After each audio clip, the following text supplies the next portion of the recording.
আজকে তৈরি করে দেখাবো একদম রেস্টুরেন্টের মতো চিকেন টিক্কা মশালা রেসিপি। এই ধরনের খাবার সাধারণত আমরা কিন্তু রেস্টুরেন্টে গিয়ে খেয়ে থাকি, তবে এগুলো বাড়িতে তৈরি করাও খুবই সহজ।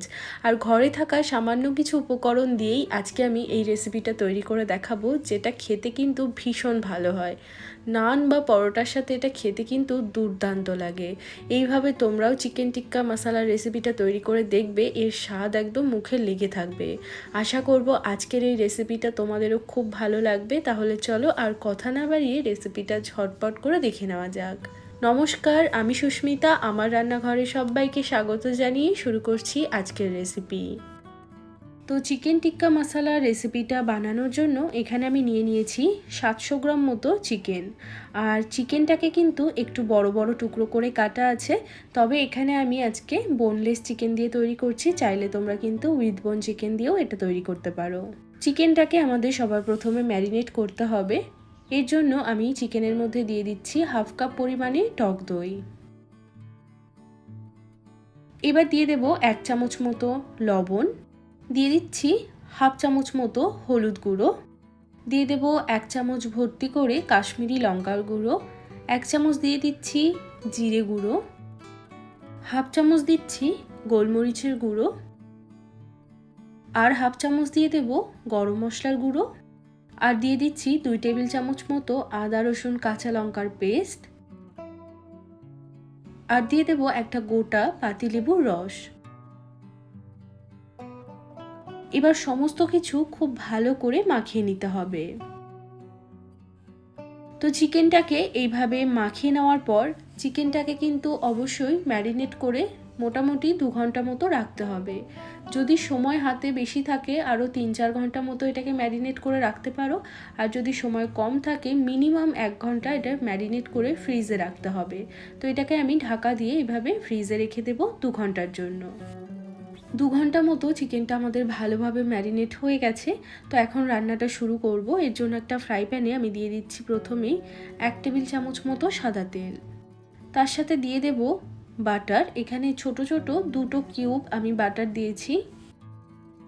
এভাবে বাটারের মধ্যে একটু সাদা তেল দিয়ে দিলে বাটারটা কিন্তু খুব তাড়াতাড়ি পুড়বে না, আর আমাদের চিকেনের মধ্যে কালারটাও সুন্দর আসবে। এবার আমি এর মধ্যে ম্যারিনেট করে রাখা চিকেনটা দিয়ে দিচ্ছি। আর চিকেনগুলো কিন্তু পুরো মশলা সমেত এভাবে দিতে হবে। তো সমস্ত চিকেন এভাবে সাজিয়ে দিয়েছি। এখন গ্যাসের ফ্লেমটা একদম বাড়িয়ে দেব, আর এটাকে এভাবেই 5 থেকে 7 মিনিটের জন্য রান্না হতে দেব। 5-7 মিনিট পর এখন আমি চিকেনগুলোকে এভাবে একবার উল্টে পাল্টে দিচ্ছি। তো দেখো চিকেনের মধ্যে খুব সুন্দর কিন্তু কালার আসতে শুরু হয়ে গেছে। আর এই সময় কিন্তু গ্যাসের ফ্লেমটা একদম হাইতেই রাখতে হবে। গ্যাসের ফ্লেম যদি কমিয়ে রাখি তাহলে কিন্তু চিকেনের থেকে জল বেরিয়ে যাবে। চিকেনগুলো এভাবে একটু পোড়া পোড়া মতো করে কিন্তু আর ভাজা যাবে না। যেহেতু চিকেন টিক্কা বানাচ্ছি তাই জন্য চিকেনের গায়ে খুব সুন্দর একটা কালার আনতেই হবে, যার জন্য গ্যাসের ফ্লেমটা একদম বাড়িয়ে দিয়ে চিকেনের মধ্যে ভালো কালার আসা পর্যন্ত এইভাবে কিন্তু চিকেনটাকে ভাজতে হবে। তো দেখো চিকেনের পুরো কালার চেঞ্জ হয়ে গেছে, আর যতটা মশলা ছিল পুরো মশলাটাই কিন্তু চিকেনের গায়ে লেগে গেছে। যতক্ষণ না পর্যন্ত এরকম একটা কালার আসছে আর মশলাটা পুরো শুকিয়ে যাচ্ছে ততক্ষণ পর্যন্ত কিন্তু চিকেনগুলোকে এভাবে নাড়াচাড়া করে ভেজে নিতে হবে। তো এখানে আমাদের চিকেনের টিক্কাগুলো কিন্তু একদম রেডি হয়ে গেছে। এবার আমরা গ্রেভিটা তৈরি করব। গ্রেভি তৈরি করার জন্য আমি কড়াইতে দিয়ে দিচ্ছি 2 থেকে 3 টেবিল চামচ মতো সাদা তেল। এবার এর মধ্যে কিছু গোটা মশলা ফোড়ন দেব, যেমন নিয়েছি হাফ টিস্পুন মতো সাজিরে, নিয়েছি 2টো এলাচ আর একটা দারচিনি। ফোড়নটাকে কয়েক সেকেন্ড মতো একটু ভেজে নেওয়ার পর এখন এর মধ্যে অ্যাড করে দিচ্ছি 2টো মিডিয়াম সাইজের পেঁয়াজ কুচি। এবার পেঁয়াজটাকে খুব ভালো করে ভেজে নিতে হবে। তো দেখো এখানে পেঁয়াজটা কিন্তু আমাদের ভালো করে ভাজা হয়ে গেছে। এখন এর মধ্যে আমি অ্যাড করছি 1 টেবিল চামচ মতো আদা রসুন কাঁচা লঙ্কার পেস্ট। এবার এই আদা রসুনটাকেও আমাদের 2-3 মিনিটের জন্য একটু ভেজে নিতে হবে, যাতে আদা রসুনের কাঁচা গন্ধটা চলে যায়। আদা রসুন 2 মিনিট মতো ভেজে নেওয়ার পর এখন এর মধ্যে অ্যাড করে দিচ্ছি টমেটো পেস্ট। এখানে আমি দুটো বেশ বড় সাইজের টমেটো মিক্সিতে একটু জল দিয়ে পেস্ট করে নিয়েছি। এবার এর মধ্যে অ্যাড করব স্বাদ মতো লবণ। লবণ এখানে খুব বেশি পরিমাণে অ্যাড করা যাবে না, যেহেতু চিকেনে লবণ দেওয়া রয়েছে, তাই জন্য এখানে অল্প করেই লবণ দিতে হবে। দিয়ে দিচ্ছি ছোট 1 চামচ কাশ্মীরি লঙ্কার গুঁড়ো, হাফ চামচ দিয়ে দেব হলুদের গুঁড়ো, 1 চামচ দিয়ে দিচ্ছি জিরে গুঁড়ো, আর 1 চামচ দিয়ে দিচ্ছি গোলমরিচের গুঁড়ো। এবার মশলাটাকে আমাদের ভালোভাবে নেড়েচেড়ে মিশিয়ে নিতে হবে। এখন আমি মিক্সির বাটিটা ধুয়ে এর মধ্যে অল্প একটু জল অ্যাড করে দিচ্ছি।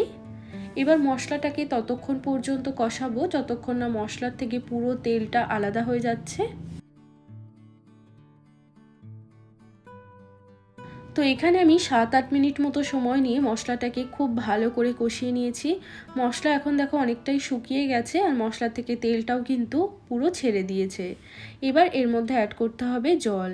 এখানে আমি 1 কাপ মতো জল দিয়ে দিলাম। যেহেতু চিকেন টিক্কা মশলা বানাচ্ছি, তাই জন্য এতে কিন্তু খুব বেশি পরিমাণে গ্রেভি থাকবে না, তাই জন্য 1 কাপ জলই যথেষ্ট।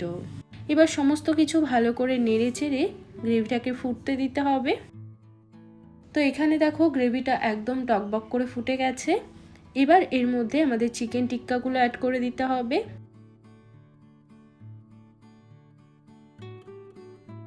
এবার এর মধ্যে অ্যাড করব একটু ফ্রেশ ক্রিম।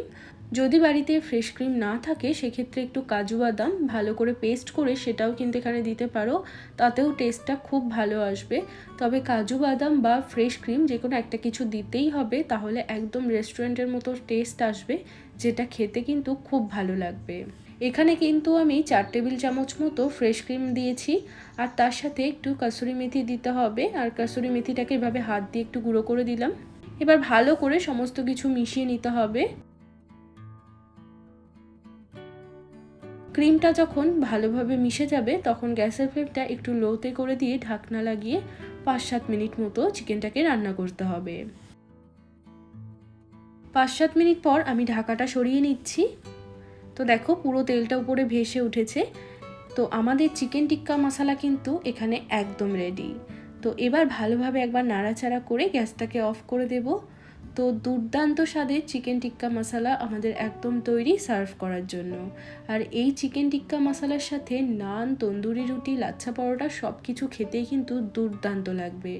এইভাবে একবার বাড়িতে চিকেন টিক্কা মশলা তৈরি করে দেখো, এর স্বাদ মুখে লেগে থাকবে। আর এই পদ্ধতিতে রান্না করলে চিকেনটা এত সফট এবং এত জুসি হবে যে এটা কিন্তু খেলে থামানোই যাবে না। তো অবশ্যই একবার বাড়িতে এভাবে ট্রাই করে দেখবে, আশা করব তোমাদেরও খুব ভালো লাগবে। তো আজকের রেসিপিটা তোমাদের কেমন লাগলো সেটা কিন্তু একটা লাইক বা কমেন্টের মাধ্যমে অবশ্যই জানাবে। চ্যানেলটিকে সাবস্ক্রাইব করে না থাকলে চ্যানেলটিকে সাবস্ক্রাইব করে নেওয়ার অনুরোধ রইল। সবাই ভালো থাকবে, সুস্থ থাকবে। আমি আবারও চলে আসবো অন্য কোনো রেসিপির সাথে। আজ এ পর্যন্তই, টাটা।